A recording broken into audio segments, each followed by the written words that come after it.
I've told you this before. I don't usually read anything about myself. I don't look at the tabloids or the internet unless it's about me being pregnant, and then how else would I know? You gotta find out. But I heard there was an article written about me, and I would like to address it right now. It's a pastor who wrote an article for the Christian Post where he accuses Hollywood of having a gay agenda and said that Ellen DeGeneres celebrates her lesbianism and marriage in between appearances of guests like Taylor Swift to attract young girls. Hi, Ellen. I don't have a band and a live audience here and can't get up and start dancing all around, but I wanted to share a few things from my heart with you. Yesterday morning, I awoke to discover you spoke to me directly on your nationally syndicated award-winning talk show. Personally, I really was stunned, and I was humbled because I believe you're such an incredibly gifted comedian with a God-given gift to entertain and make people feel genuinely valued. Plus, you've got that megawatt smile that simply, it makes people feel happy. You concluded, though, your remarks to me and the audience by saying, Larry, the only way I'm trying to influence people is to be more kind and compassionate with one another. That is the message that I'm sending out. I don't have an agenda. And in that same spirit, can I appeal to you to consider some thoughts, although we do share different worldviews? Contrary to what many may think, having heard some of the quotes from my article, I'm approaching you today not as an angry, mean-spirited fundamentalist, but rather in a spirit of humility as a would-be friend. In fact, I'd love to chat with you one day and have a cup of coffee. You once said, and again I quote, "Stay true to yourself. Never follow someone else's path unless you're in the woods and you're lost and you see a path."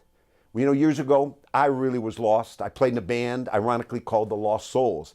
But I found a path of redemption in a personal relationship with Jesus Christ. And now, 45 years later, I continue to follow him and his revolutionary teachings.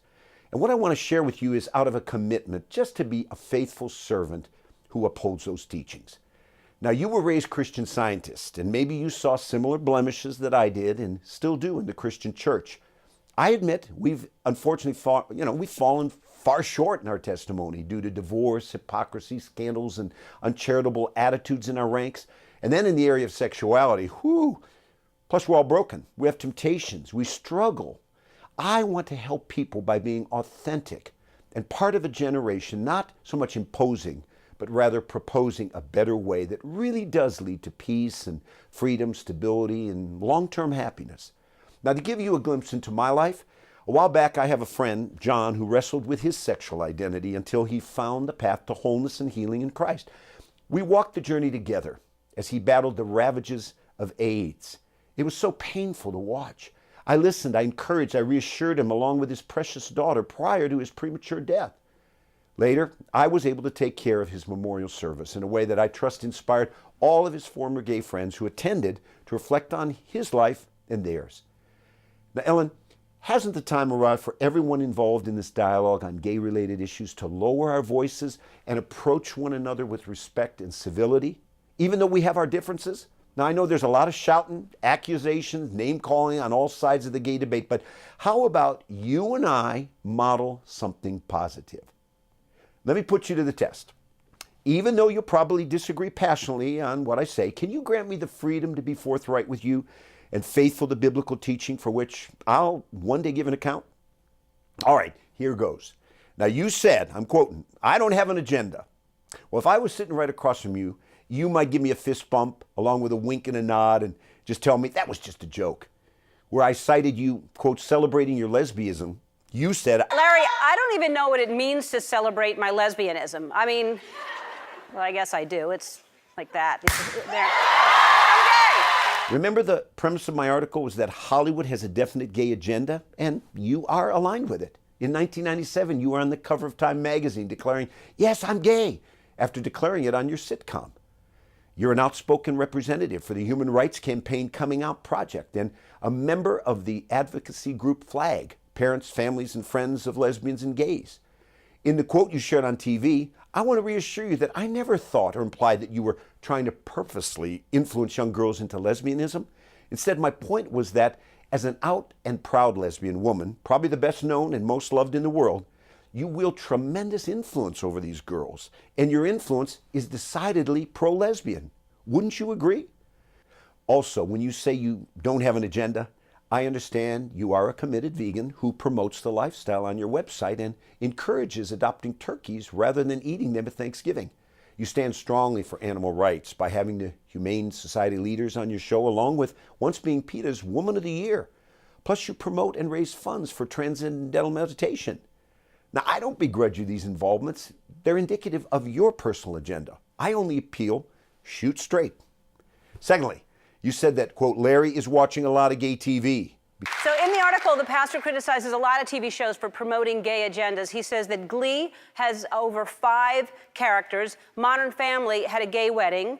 Anderson Cooper boasts about his homosexuality. If you ask me, Larry's watching a lot of gay TV. Truth be known, I don't watch much TV at all, let alone gay TV, but you sure don't need to, look very far to understand what I call the avalanche in culture today. Now, regarding my suggestion that responsible parents take advantage of wholesome classic shows to supplement their TV viewing, you got some laughs by mocking this idea and then jokingly portrayed Lucy and Ethel as possible lesbians. His solution is for parents to encourage their kids to watch classic TV shows like Little House on the Prairie and I Love Lucy.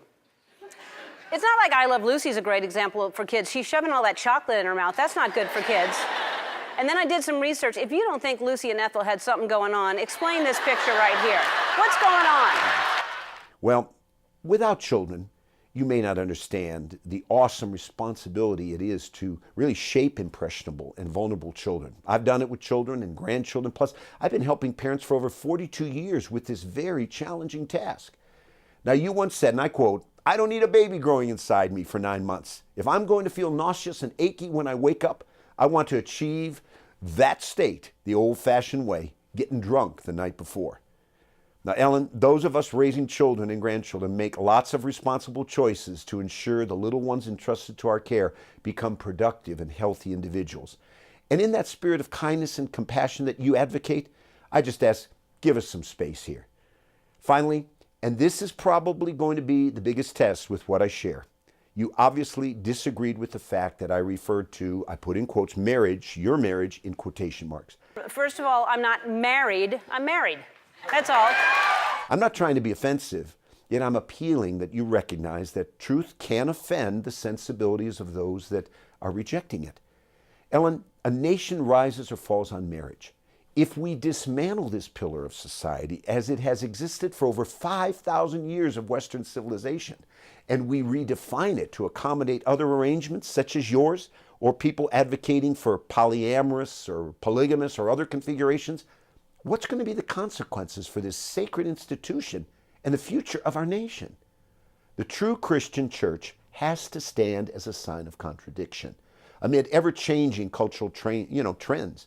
With kindness and courage, we have to remain faithful to the truth, whether it's popular or not.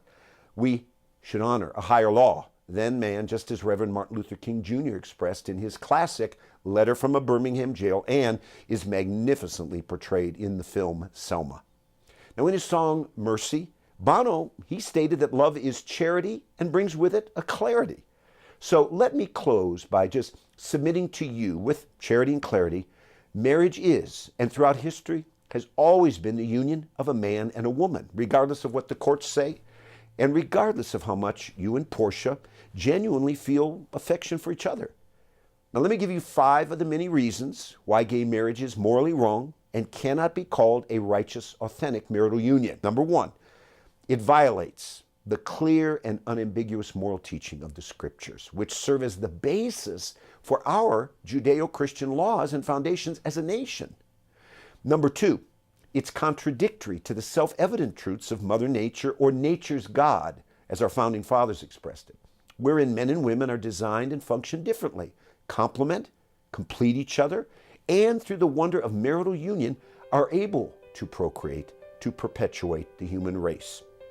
Number 3, it's contrary to the explicit teaching of every major world religion, which upholds the integrity of marriage and family.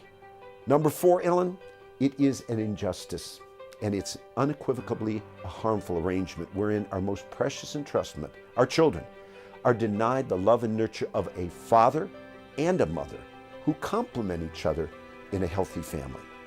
And lastly, number 5, It redefines and devalues the institution of marriage exclusively between a man and a woman.